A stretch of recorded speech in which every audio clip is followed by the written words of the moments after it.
Hey everyone, it's Mrs. Slauson, and we are starting our next chapter packet. This is the chapter 4 packet. You got this before we went remote. It is the skinnier of the couple of packets that you got. So anyway, we are working on systems of equations and inequalities. And this is something that you did see in middle school, so this should be review. And we're just going to get started on page 2. So let's just start. So what is a system of linear equations? And it's just a group of two or more linear equations. So we're going to be focusing on graphing and working with two lines. Okay, so it could be three, but we're just going to be working with two. The next thing to talk about is what is a solution to a system of linear equations. And that's just the intersection point. It's this ordered pair right where the two lines meet. So for instance, in this line, or in this example, I have y equals 1/2 x. That's this equation. And I have this y equals negative 1/3 x plus 10/3. That's this line. And right where they meet, this ordered pair, the x and y value is, if I put this x and y value into here, it would make the left side equal the right side. And if I put this x and y value in for this x and y, it would make the left side equal the right side. So rather than starting with fractions, let's just go to some examples down here. So what we're going to see is if I graph this line and if I graph this line, would they meet at the point negative 1, negative 1?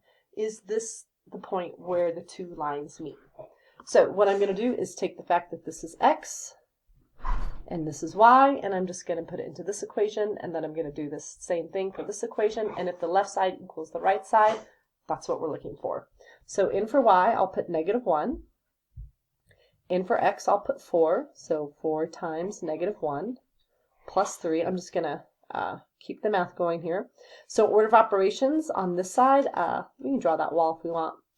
I should multiply first, so that's negative 4. And if I take negative 4 and add 3, I get negative 1. So the left side does equal the right side. So we're happy about this, a little smiley face. And now we're going to do the same thing, but for this one. So I'll switch to a different color. So in for y, I'll put negative 1. In for x, so it's going to be the opposite of negative 1 minus 2. So let's just draw that wall. And again, I'm just doing the order of operations. So this side is still negative 1. The opposite of negative 1 is 1. And when I subtract 2, I get a negative 1. And sure enough, the left side equals the right side, and that's good. So since this ordered pair worked for both equations, and when I say it works, it means the left side's equaling the right side, this is the solution where these two lines meet. All right, so let's try our second set of system of equations. So in this case, here's our ordered pair, x and y. And we want to see if I put it into this and this, does the left side equal the right side? So what's different about this one is where the other equations have an x and a y, this one only has y. So I only have to substitute in negative 1. And when I do that, yep, the left side equals the right side. Pretty quick math, which is what we're looking for. And again, now I'm going to try it here. So in for y is negative 1. Here's negative 5/2. In for x is 2. And then I'm going to add 4, so let's just draw that wall. And I'm going to multiply, and here I'm just multiplying a fraction. So if you remember about multiplying fractions, we can just make 2 into a fraction, and then you just multiply across. So here's the left side, negative 1. On the right side, we get negative 10, because I multiply the numerators, over 2, because I multiply the denominators. I can simplify this because negative 10 over 2 is negative 5, and if I add 4, I do get negative 1. So again, the left side equals the right side for both. So 2, negative 1 is the solution. We have just verified this. So yes, yes, these are solutions. All right, so let's try just besides that. You know, when you graph two lines, they don't always meet. So let's talk about how many different answers you could have with a system of linear equations. So you could have what just happened. When I graph two lines, any two lines, and they can meet, doesn't matter how they meet, I could draw this any way I want. This is having one solution. So there's some x and y value where the two lines meet. But then I could have no solutions, and that would look something like this. And what's happening with these lines is that they're parallel, and if you remember parallel lines, they never meet. So if your lines are parallel, that means they're never going to meet. And something that you should have learned in middle school is that parallel lines have the same slope. So the same m value, that same rise over run. All right? And then there could be the case where there's infinitely many solutions. So that means I've graphed one line. Let's make this one be a negative slope. And then, as it turns out, when I graph the other line, they're actually the same line. So not only do they have one point in common, they have infinitely many points in common. All right? Because one line is actually just laying right on top of the other line. So let's talk about how we're going to solve a system of linear equations. So we're going to first look at it graphically, and then later we'll look at it algebraically. And there's two methods for that. One's called the substitution method, and one's called the elimination method. And so for today, we're just going to do the, what's the word called? The graphing method. So we have graph lines before. This isn't going to be new. So tips for graphing, you should make sure it's in the form of y equals. So since we're just doing linear equations, it'll just be y equals mx plus b.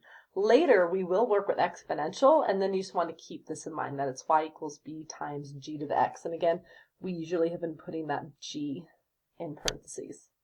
From there, find your y-intercept, mark that point, find your slope, your rise over run, and then note the direction of your slope, and then you can graph your line. So I'm going to be using two colors. So for the top one, I'll be using red, and for the bottom one, I'll be using blue. All right, so let's start with this one. So this is a line. This is y equals mx plus b. So what I'm going to realize is that b, where I'm going to begin, whoops, I said I was going to be using red, is -4. And then my m is married to x, is 3 or 3 over 1. That's my rise over run. And since it's positive, I want to remember that my line goes uphill. So I'm going to go ahead and get this one graphed. So I'm going to begin at -4. And then I'm going to rise 3. And then to get this uphill look, I'll have to go to the right one. And I'm going to put as many points on here as I can, because I want to see what the point is where they're meeting. So I'm going to go ahead and connect those. And the more points you have, the straighter you can make your line. All right, so now I'm going to graph this one. So here my b, the number that's by itself, is 3, and my m is a -1/2, which means it should be going downhill. So where I'll begin at 3, my y-intercept, and then I'm going to rise 1, run 2. So when I rise 1, I will have to go to the left 2 to get that downhill look. And again, I'm just going to put as many points on here as possible.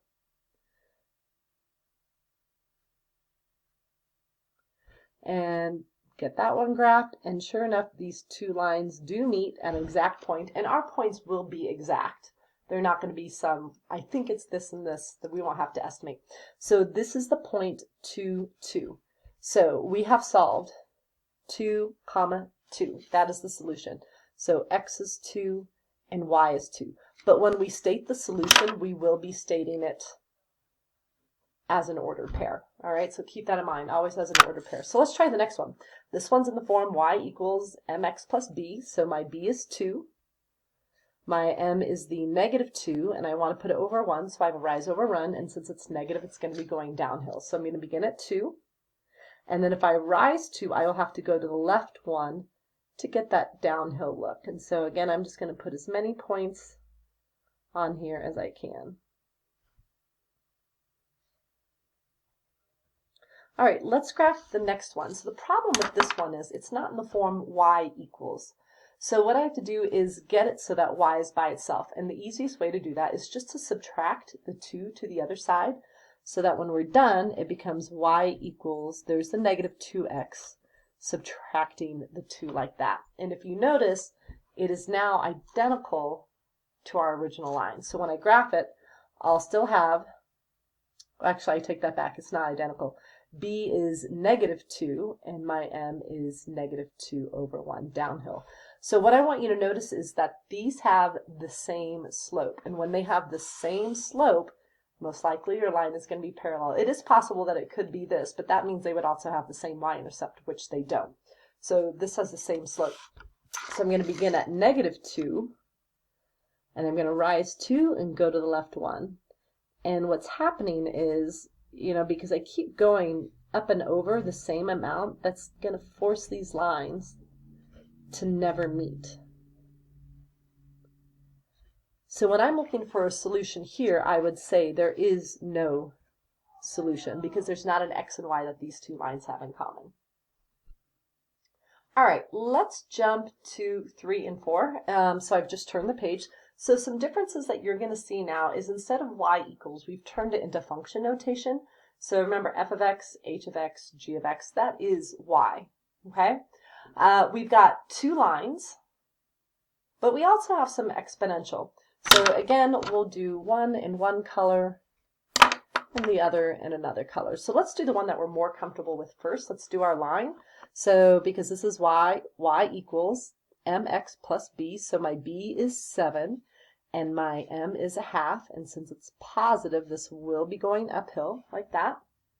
And so I'm going to begin at 7, and I'm going to rise 1, and I'll go to the right 2 to get that uphill look. But again, I want to get as many points on here as possible, so I'm going to be doing that next. Okay, so there's my line. And now the exponential. So the exponential is still kind of new for us. So as far as the line or the exponential function, I can see that it's going to begin at 2, so I'll go ahead and put that there. Okay, and let's see. I'm going to put 0 kind of in the middle for now. And so I know that that's my y-intercept. And from there, what I can remember is that g is what I multiply by to get the next number. So following 2, if I multiply by 2, I should get 4. Multiply that by 2, I should get 8. Multiply that by 2, I should get 16. And then my x's can just follow, going up by 1s. But I can get other numbers going the other way. So if they're multiplying by 2 this way, that means they're dividing by 2 this way. And I could take 2 and divide it by 2 and get 1. And take that 1 divided by 2 and I could get a half. And then that means, where these were going up by 1, then this way they're going down by 1. So I'll just put -1 and -2. And I'm going to graph these lines. So what we talked about in the last chapter when we were working with exponential is that there is this wall that it's not going to cross. So that's what I'm drawing in the highlighting. It's not an actual part of the graph. It's just reminding me that I don't want that shape to cross the wall. So let's put some points on. So this should be in blue, red. I am in red. So I'm going to go to -2, and there's my half. And I'm going to go to -1 for 1, 0, 2, 1, 4, and 2, 8. And the other points won't fit. So remember, kind of curves along or is resting right above the x-axis. And then when it grows really fast. So what is the point that these two have in common? It's 2, 8. We always write our solution as the ordered pair. X is 2, y is 8.